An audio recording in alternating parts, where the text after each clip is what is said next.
Salam alaikum, Monsieur le Président, Messieurs les ministres, honorables députés, chers collègues, maa ngi leen di nuyu. Dëgg ngeen bëgg a xam, wante ñun tamit dëgg lañ bëgg a xam. Nous voulons la vérité. Et je vous en donne notre parole. Sauf que la seule différence, que nous voulons toute la vérité. Il ne faut pas que ñu réeral Sénégalais yi.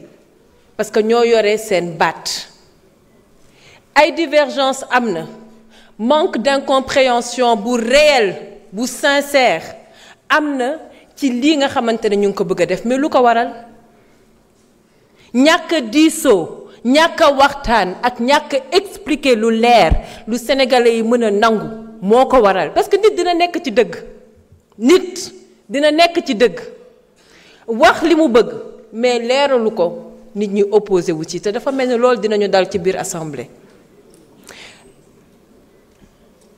ku boom Baye Cheikh Diop man mii dama ko bëgg a xam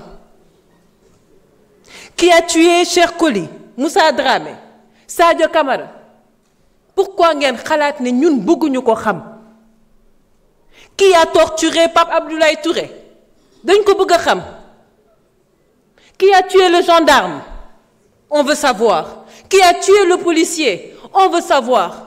Mais nous avons également le droit de vouloir savoir qui a brûlé le terre, qui a brûlé notre BRT. Am nañ ci droit. Il faut être des démocrates jusqu'au bout.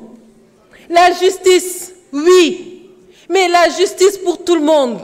Et cette justice, elle ne doit pas être sélective. Vous savez, li ñu war a moytu. dafa am loo xamante ne dañ ko xeex yéen ngeen jiitu ci xeex bi ba yàlla jël nguur jox leen ko li jara moytu man ku ma xam nga ne duma tontonte ndaxte dama silvissé ku jara moytu li ñu jara moytu mooy teguwaat ci yoonu def li nga xamante ne dañ ko doon xeex ba tey parce que les Sénégalais ils ont encore besoin d'espoir les Sénégalais ils ont besoin de travail. Les Sénégalais, ils ont besoin de solutions. Monsieur le ministre, nous voulons la justice. Et nous comptons sur vous pour la justice. Cette loi d'amnistie, si nous faisions partie de la 14e législature, nous ne l'aurions jamais votée. Et nous sommes contre cette loi d'amnistie. Et si aujourd'hui, le débat était l'abrogation ou non de cette loi d'amnistie, vous comprendrez beaucoup mieux nos postures et nos positions. Mais là n'est pas la question. On veut aujourd'hui interpréter une loi d'amnistie. Et une interprétation ne devrait pas avoir une vocation à modifier, ni à rajouter. Elle doit clarifier. Li ñuy def mënoon na ñàkk tey le Conseil constitutionnel, à lui seul, était habilité à clarifier. Le Conseil constitutionnel mënoon na tey clarifier ne loi d'amnistie bi concerne na tel crime concerné wu ko tel crime concerné wu ko su ko defee ñëpp xam lu leer mais bu leen bañal une partie de la population leur droit de vouloir connaître toute la vérité. Nous sommes sensibles à ceci. Cette interprétation li ngeen laajte kan moo ko bañ mooy wane ne que comprendre goo leen le problème du peuple sénégalais. La majorité sont en train de se demander pourquoi eux non plus n'ont pas droit à la justice, pourquoi eux non plus n'ont pas droit à la vérité. moo tax Sénégalais yi ginnaaw bi ñu bëggee seen dëgg bëgg justice bëgg jàmm bëgg baalante loolu tamit dëgg la.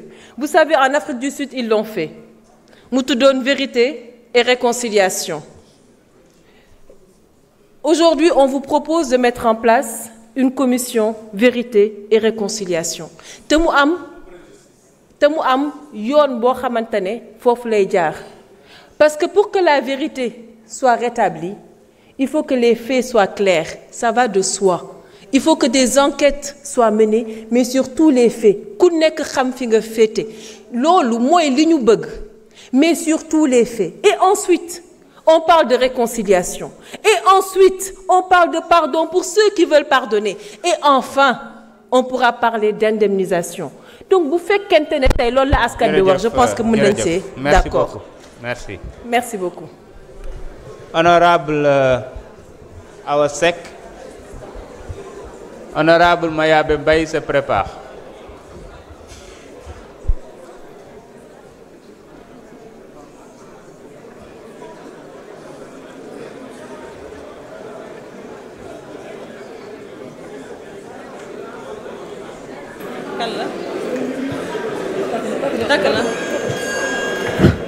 Assalamu alaikum wa rahmatullah.